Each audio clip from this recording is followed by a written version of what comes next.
Assalamualaikum warahmatullahi wabarakatuh. Sampurasun. Sudah makan belum? Punya ongkos enggak? Punya duit enggak? Punya rumah enggak? Punya istri enggak? Tepuk tangan ya, semangat semuanya. Mudah-mudahan berkah. Semua yang hadir dari seluruh pelosok Provinsi Jawa Barat dipimpin oleh para camatnya, para bupati dan wali kotanya. Tetap semangat para bupati wali kota. Kita hadapi berbagai tantangan, rintangan, hambatan kita karena juara terbaik adalah juara yang mampu bertarung di atas badai. Jangan membangun rumah di tepi pantai kalau takut diterjang ombak. Dan anggaplah ombak yang selalu setiap waktu datang dan mungkin nanti lebih besar, itu jalan bagi kita menuju pulau kebahagiaan. Romantis sedikit, namanya juga duda. Bang Ara, saya hormati, kemudian ini masih hangat Ketua KSP kita, terima kasih. Terima kasih Bu memberikan penjelasan tentang apa yang dilakukan oleh para bupati wali kota di seluruh Provinsi Jawa Barat. Karena itu bukan kinerja saya, itu adalah kinerja seluruh rakyat Jawa Barat. Terutama para bupati wali kota yang bisa menggerakkan stakeholdernya. Dan itu mematahkan berbagai prasangka, praduga, dan hoax yang selalu disebarkan tentang Jawa Barat. Karena hari ini Jawa Barat jadi idola Bu. Seluruh influencer Jakarta itu kebanyakan hari ini nyoroti Jawa Barat. Biaya operasional yang dimuat di media sosial hanya gubernur Jawa Barat. Itu luar biasa. Nggak ada ceritain biaya operasional provinsi lain. Semuanya Jawa Barat. Saya cukup bahagia karena saya dianggap satu-satunya gubernur yang ada di Jawa Barat. Terima kasih. Kemudian semua yang hadir, para tamu undangan, Ketua RAI dan jajarannya, para direktur perbankan, para deputi. Saya nggak bisa nyebut satu-satu. Para Pak Ketua DPRD, semangat, tenang. Nggak ada masalah. Ketua DPRD kemarin tunjangan perumahan, kita nanti ngambil perumahan Pak. Tepuk tangan ya. Seluruh Forkopimda. Orang Sunda tuh begini, kemakmuran menurut orang Sunda tuh gimana sih? Kemakmuran menurut orang Sunda tuh 1 imahna pageh, 2 bajuna weteh, gitu. 3 biwirna baseh, 4 pamajikanana jarang rene. Yang kelima barijeng dikereye. Sederhana. Pak Rektor ITB terima kasih, Rektor Unpad. Jadi bagi orang Jawa Barat, kepemilikan rumah itu yang pertama. Rumah itu yang pertama. Jadi imahna pageh heula. Baru setelah imah pageh itu baju weteh. Jadi jangan dulu kredit baju kalau belum punya rumah. Jangan dulu kredit mobil kalau belum punya rumah. Jangan dulu kredit motor kalau belum punya rumah. Mulailah dari rumah. Maka lagunya adalah rumah kita sendiri dalam ajaran Islam. Baiti zanati. Surga itu ada di rumah. Ya kan? Ya ada isinya yang Sukma Ayu. Saya ada rumahnya ada beberapa tapi istri nggak punya.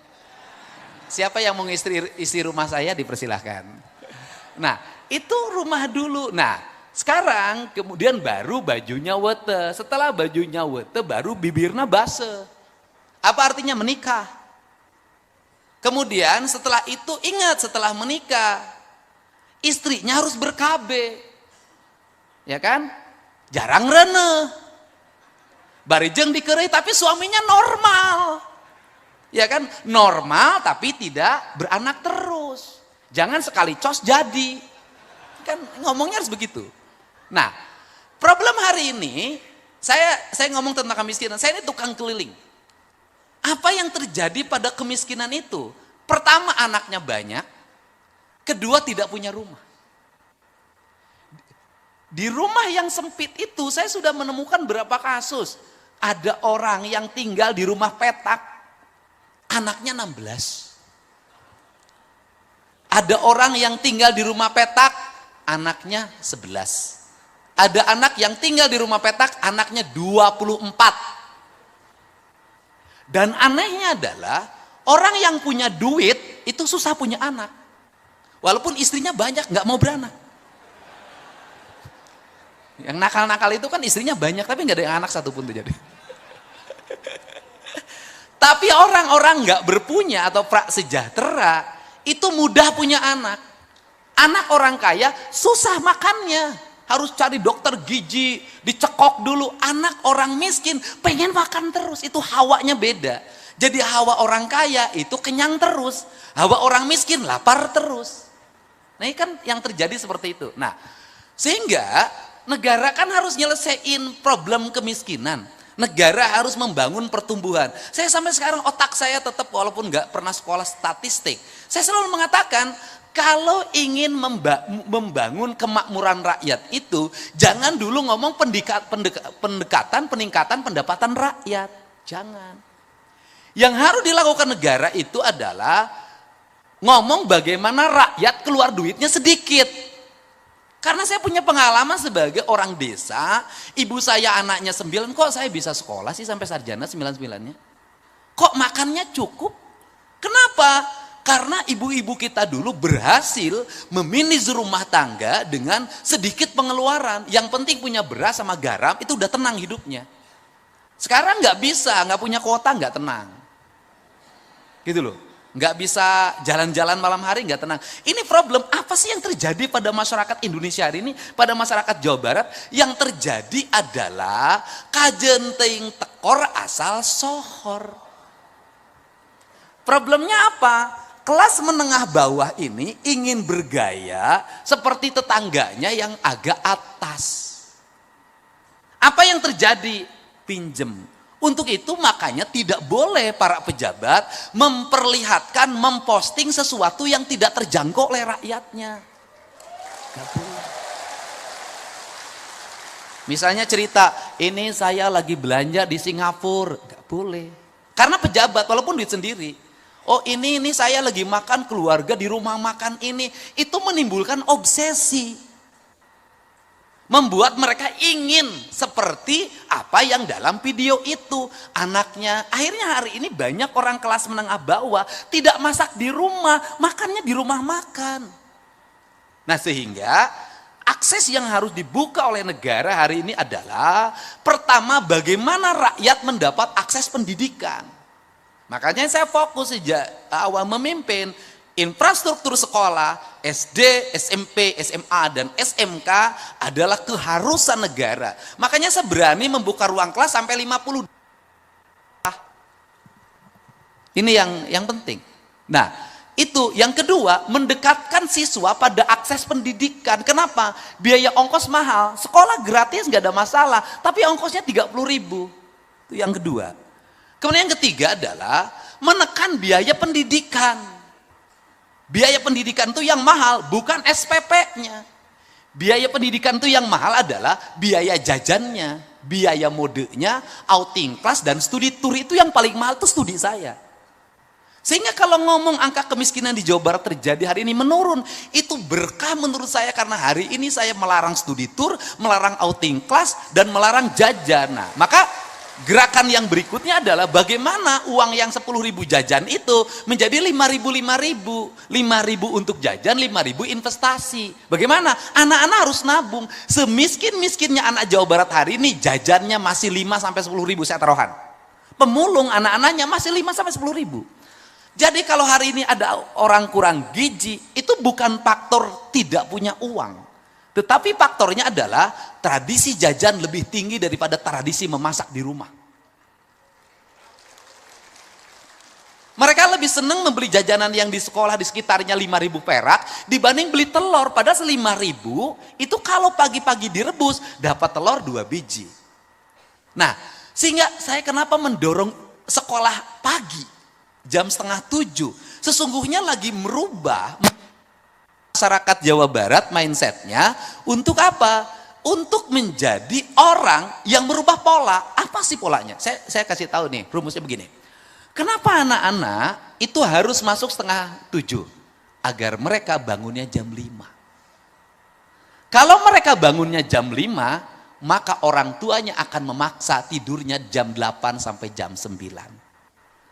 Kalau mereka tidurnya jam 8, jam 9, maka kebiasaan nongkrongnya hilang. Nongkrong itu duit loh. Dia menghabiskan BBM, kemudian nongkrong di kafe walaupun 50.000 perak. Kenapa kafe yang banyak gulung tikar? Tren mode bikin kafe di mana-mana, anak yang nongkrong 50.000 pacaran dari jam 3 sore sampai jam 10 malam. Rugi. Ya kita ngalamin begitu juga. Kalau yang punya duit enggak mau kelihatan umum, ngeluar duitnya banyak.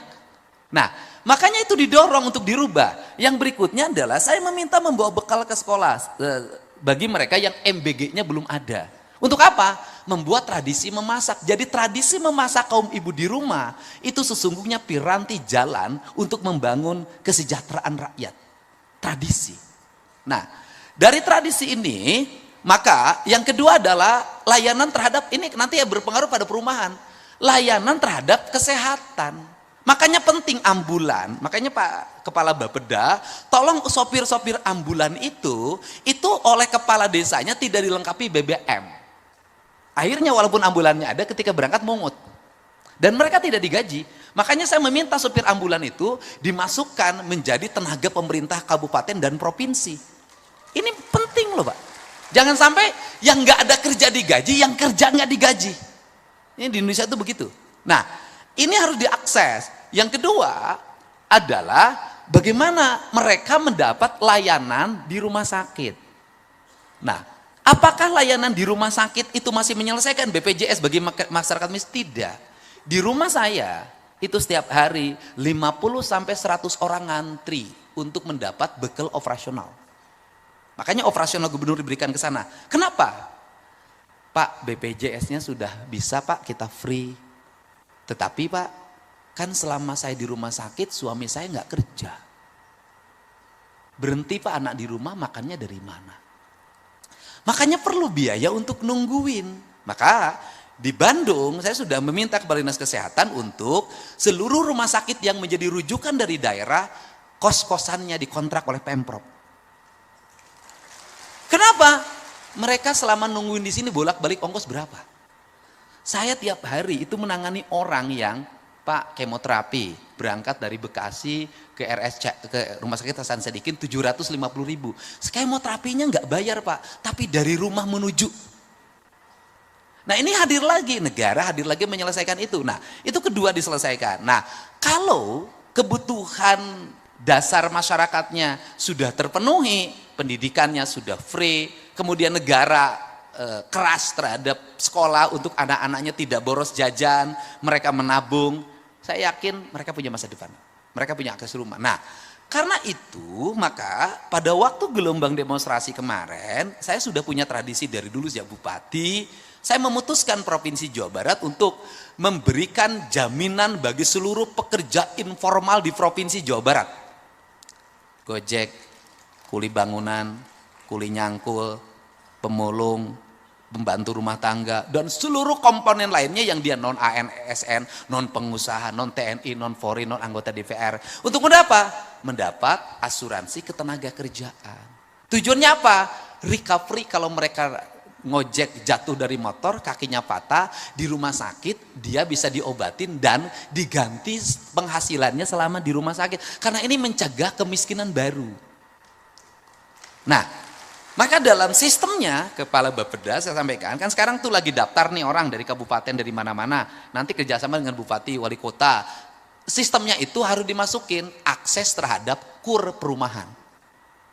Nah, kalau ini dia jaminan asuransi tenaga kerjanya kita dapat, mereka dapat KUR jaminan perumahan, dapat rumah yang murah, maka siklus ya kan pertumbuhan ekonomi akan tumbuh. Kenapa? Apa sih yang terjadi di Jawa Barat hari ini? Yang terjadi di Jawa Barat hari ini adalah merubah paradigma anggaran provinsi dari anggaran orkestrasi menjadi anggaran teknokrasi. Anggaran orkestrasi bagaimana? Dulu kebiasaan provinsi hanya monitoring dan evaluasi terhadap kabupaten kota dan itu pakai duit dan gede. Hari ini nggak bisa. Kita pelaksana teknis yang harus secara bersama-sama. Maka nomenklatur anggaran dulu yang digital, IT 700 miliar, IT ini 1,2 triliun, saya hapus semuanya. Kenapa? Ini tidak berpihak pada rakyat. Anggaran-anggaran yang mahal triliunan itu, yang aplikasi-aplikasi itu anggaran yang hanya dinikmati oleh beberapa orang atas nama intelektual. Dia menghegemoni keuangan negara, dia menjual produknya 1 triliun 500 miliar, itu hanya dibagi oleh 5 orang saja dengan atas nama intelektual. Seorang intelektual tidak boleh menyengsarakan komunal, karena akan menjadi konflik sosial. Maka saya rubah anggarannya. Dirubah bagaimana? Dirubah menjadi pola pembangunan partisipasif. Apa yang paling utama adalah infrastruktur. Infrastruktur. Anda mau ngomong kemajuan apapun tidak bisa. Yang diharapkan oleh masyarakat hari ini di mana-mana teriak di media sosial cuma 2. Pak Dede, jalana goreng, Pak Dede. Yang kedua lagi, Pak Dede imahna butut, Pak Dede bocor, Pak Dede. Itu.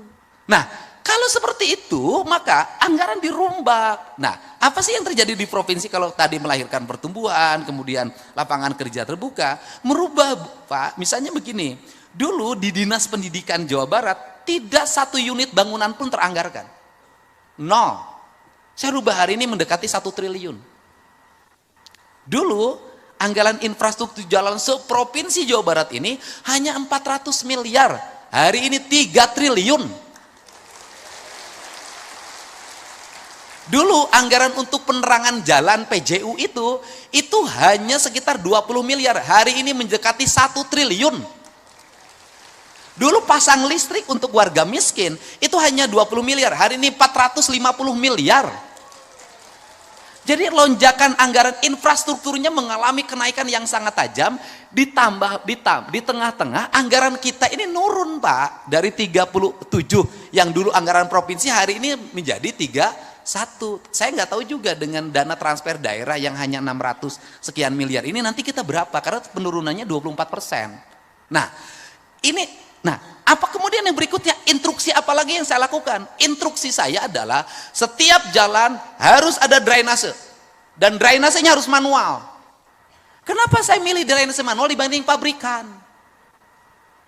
Tujuan saya adalah agar ada kuli bangunan.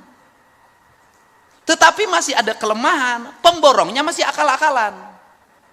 Akal-akalan di mana? Kuli bangunan punya akses terhadap asuransi, harus mendapat hak, tidak diberikan.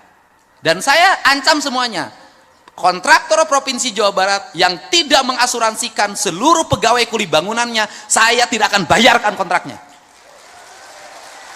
Atau saya akan potong itu asuransinya, saya bagikan ke kuli bangunannya. Ini kan yang terjadi seperti itu. Nah, kemudian setelah itu saya katakan lagi, apa yang terjadi lagi? Saya ngomong tentang ketidakadilan. Ini kan kurangnya gubernur dan bupati mengorkestrasi perumahan. Kan yang selalu menjadi tuduhan adalah termasuk saya yang dituduh gitu kan. Saya ketemu Pak Ara saja, acara baru sekarang. Itu pun saya mau datang tujuannya memberikan bantuan rumah rakyat miskin untuk warga yang dipelopori oleh Yayasan Buddha Suci. Tapi postingannya kan saya mendapat aliran dana gratifikasi. Yang punya rumah bagus Pak Ara yang dituduh saya. Lah, tapi kalau saya langsung jeblaknya saya jawab, justru saya ini adalah kalau saya bertemu dengan para konglomerat membangun perumahan di Jawa Barat, ingat, dalam setiap perumahan yang dibangun ada kekayaan yang diambil, ada peningkatan pendapatan para konglomerat yang diambil. Justru saya mau balik, harus membangun 1 atau 2 kampung yang rumahnya tertata, yang itu diperuntukkan untuk orang miskin. Ini kesalahan dulu apa sih? Kesalahan dulu para pejabatnya sibuk terima duit. Dari pembebasan, udahlah, dari izin segala macam, nggak mikirin ini orang digusur mau dikemanain. Saya mikirnya bukan itu hari ini. Saya berikan contoh. Di daerah Bekasi, di daerah Karawang, pertumbuhan rumah elitnya tinggi banget, luar biasa. Tapi di depan rumahnya, rumah kumuh, warung-warung kumuh berjejer. Dan itu dibiarkan. Sampah bertumpuk. Saya tadi pagi ketemu Bupati Karawang. Saya turunin alat berat. Saya bersihkan seluruh bangunan itu. Kemudian setelah itu apa yang kita lakukan? Bupati Karawang sepakat. Siapkan dana 40 juta per rumah. Kita bangun rumah-rumah mereka. Nggak boleh lagi di sini. Maka anggaran bantuan perumahan di provinsi hari ini kan sudah 40 juta. Tetapi di balik itu juga kita harus bicara kearifan. Ini ITB ahlinya. Kearifan bagaimana? Bangun rumah jangan dipaksain.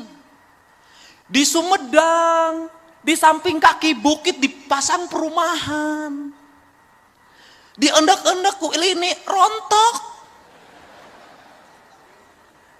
Ini juga nggak boleh sembarangan. Kata orang Sunda, ciri sabumi, cara sadesa, jawada tutung biritna, sacarana sacaran, lain tepak sejen igel, pasti pakodari tenyaho. Apa itu artinya? Membangun itu harus sesuai dengan karakteristik lingkungan.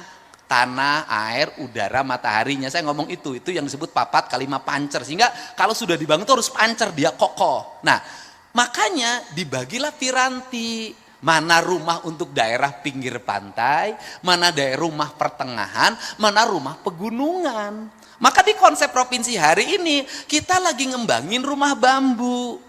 Di daerah-daerah yang seperti Sukabumi, Cianjur, Garut Selatan, Bandung Selatan, kemudian daerah Bandung Utara, itu nggak bisa lagi semua dipaksain tembok, semua harus disesuaikan dengan kontur lingkungannya. Untuk apa? Apalagi dengan ancaman Trans Lembang.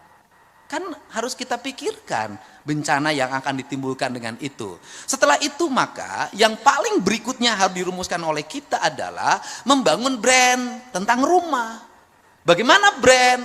Kita ini rumah itu tidak dibangun berdasarkan culture-nya. Bangunan-bangunan, ini sini, ini beda, ini beda, ini beda, ini beda. Makanya kenapa, apa sih yang unggul dari sebuah kompleks developer perumahan itu? Yang unggulnya adalah bangunannya sama, jalannya aksesnya ada, fasilitas umumnya ada. Yang paling berat hari ini adalah di perumahan biasa. Kenapa? Lomba-lomba, tetapi di situ harus ada pembatasan, Pak. Pembatasannya bagaimana?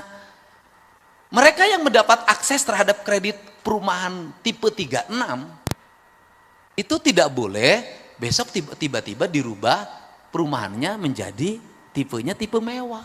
Kenapa? Ketika dia ngambil perumahan subsidi di situ 36, besoknya dia bangun 3 lantai di situ, maka dia sudah mengambil hak orang lain. Artinya akhirnya besoknya timbullah kecemburuan sosial. Yang ini tetap tidak berubah karena memang rumahnya peruntukan kelas menengah ke bawah. Tiba-tiba tetangganya rumahnya gede banget dan hebat banget. Itu konflik, bertengkar itu.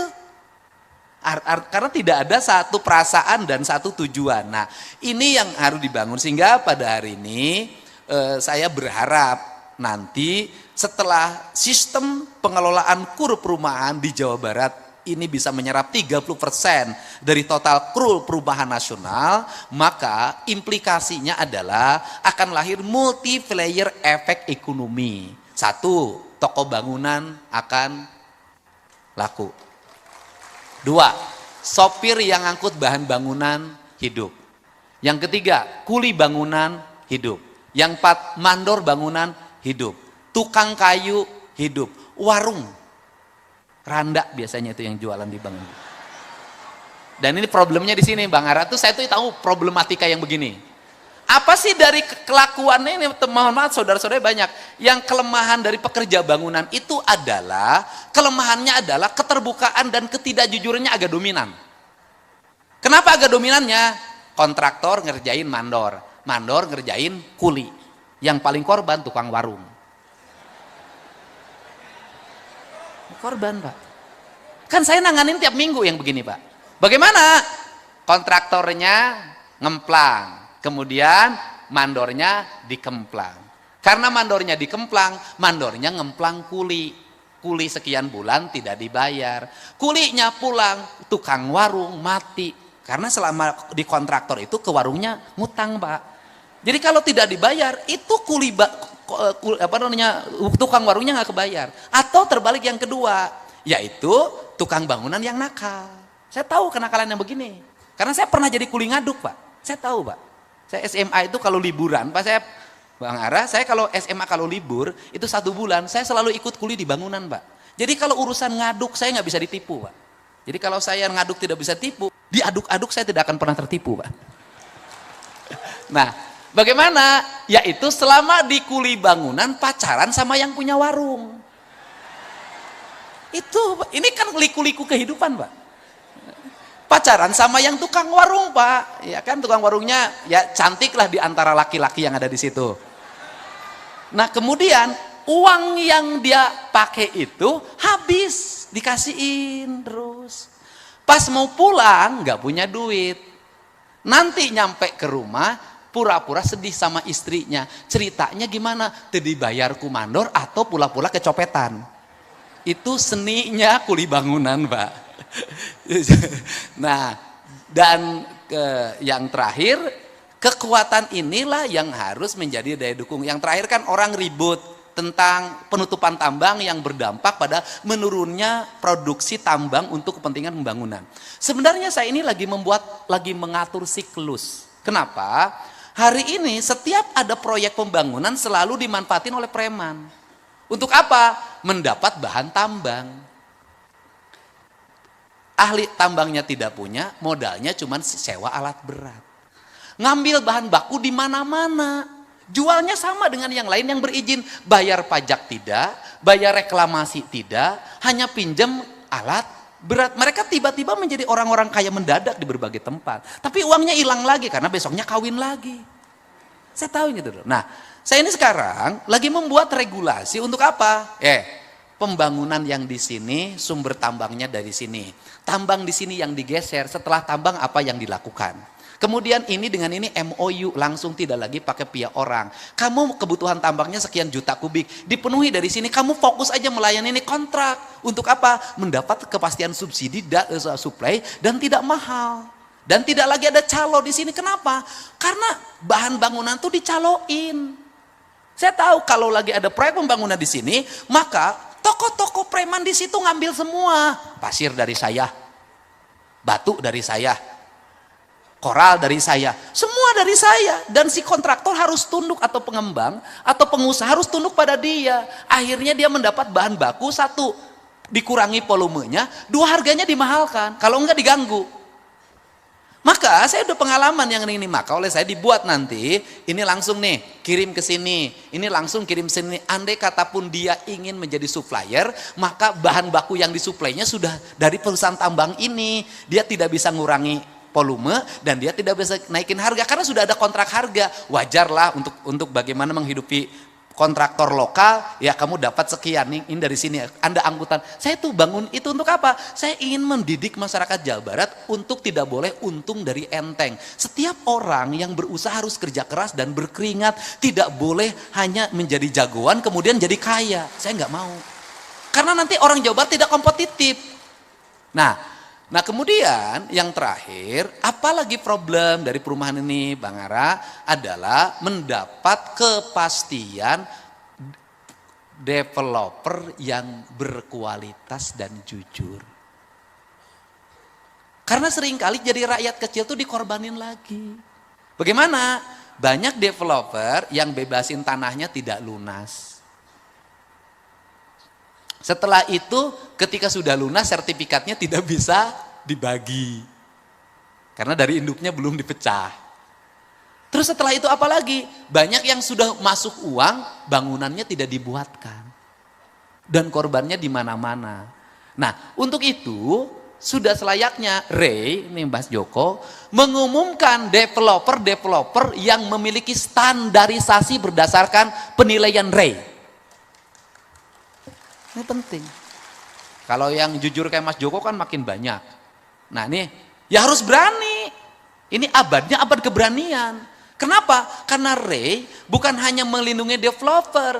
Ray harus melindungi konsumen. Kalau mau saya buka itu pengaduan, ngantri Pak yang korban seperti itu. Nah karena karakter developer juga sama. Kenapa developer banyak mengalami problem ekonomi? Bukan tidak dibayar dari pengembang, dari konsumen, bukan itu. Itu tadi gaya sudah lebih dulu, kantornya hebat, mobilnya bagus, istrinya tambah, tiap minggu ke luar negeri, ya itu yang susah. Sama dengan kontraktor-kontraktor di kabupaten dulu saya zaman bupati, punya borongan 200 juta, malamnya sudah karaokean dengan yang baru. Saya tahulah karakter begitu. dapat 30% DP, itu nggak dipakai untuk bank, bukan. Dia sudah pakai nyanyi, atau dapat kerjaan dapat kerjaan proyek, disubkan lagi, habis disubkan lagi, banyak kontraktor yang saya lihat itu selama jadi kontraktor hanya menjadi anggota asosiasi pengusaha, tapi tidak pernah ngeborong, ngesub aja kerjanya. Nah kalau nggak kebagian paling puas ya, aing tuh kebagian, aing asli orang dia, modalnya begitu saja. Di abad digital itu nggak bisa lagi begini. Jadi pada akhirnya siapapun yang jujur mengelola maka dia akan mujur. Developer jujur, sukses. Jadi menteri jujur, sukses. Jadi para bupati jujur, sukses. Minimal tidak bertengkar dengan istrinya. Jadi inilah yang menjadi harapan saya. Jadi ekosistem ekonomi perumahan itu adalah siklus ekonomi perumahan yang berjalan semua orang. Dan yang terakhir adalah kehati-hatian dalam penataan ruang. Kenapa? Karena kita ngejar target produksi rumah, harus kita hati-hati terhadap penataan ruangnya. Kalau tidak, yang dijanjikan rumah mewah bebas banjir, ketika musim hujan banjirnya 2 meter. Yang terakhir, negara harus mulai membatasi kepemilikan rumah. Kenapa? Karena habisnya tanah itu oleh orang yang ngambil rumah di mana-mana. Saya tahu lah di Jawa Barat ini, misalnya di Bogor, waktu dulu rumahnya penuh. Dan kebanyakan perempuan yang ngisi rumah itu. Ketika suaminya pensiun, perumahannya kosong semua. Rupanya pindah, ketahuan. Nah maksud saya,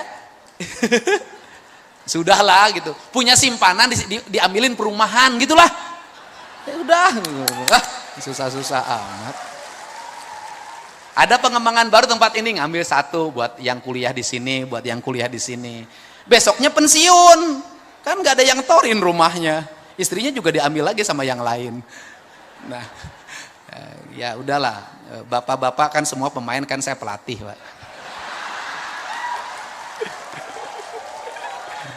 Senyum dong, senyum, semangat. Bupati Wali Kota semangat. Ya tenang. Pak Luki semangat, Pak Luki. Pak Luki rumahnya ada berapa? Bohong ah. Satu yang benar. Yang isi rumahnya ada? Ada. Jadi intinya itu juga saya inginkan, saya harapkan, karena kan rumah mewah itu besar-besar tuh. Jangan sampai rumah yang besar-besar ini itu tidak diisi. Kenapa? Yang isinya juga nggak tahu di mana. Ini. Jadi orientasinya adalah rumah untuk investasi. Menurut saya investasi jangan di rumah. Kenapa? Membuat mati. Kenapa membuat mati? Dengan investasi bangun rumah, rumahnya kosong, rumahnya nggak ada berisi, buahnya nggak mati, Pak, tidak berputar. Investasi lebih baik di tempat-tempat lain yang memutarkan ekonomi. Ini yang saya harapkan. Jadi saya ucapkan terima kasih. Mudah-mudahan ke depan perumahan di Indonesia, di Jawa Barat semakin meningkat. Kemudian ke depan tidak ada disparitas, tidak ada orang yang jumlah rumahnya banyak banget, dan ada orang yang tidak punya rumah sama sekali. Yang paling ideal adalah 1 rumah 1 istri. 4 rumah berarti. Enggak, maksudnya 1 keluarga 1 rumah dan 1 istri gitu loh. Saya ucapkan terima kasih, semangat bagi semuanya. Mudah-mudahan kata orang Sunda, ini Jawa Barat itu subur makmur, gemah ripah, repeh, rapi, patanina sugih mukti, padangana berat benghar. Mudah-mudahan seluruh jaminan-jaminan yang akan diberikan oleh pemerintah provinsi dan kabupaten kota merupakan cara dan prasarana untuk membangun kesejahteraan rakyat. Hatur nuhun, wallahu muwaffiq ila aqwamit thoriq. Assalamualaikum warahmatullahi wabarakatuh. Sampurasun.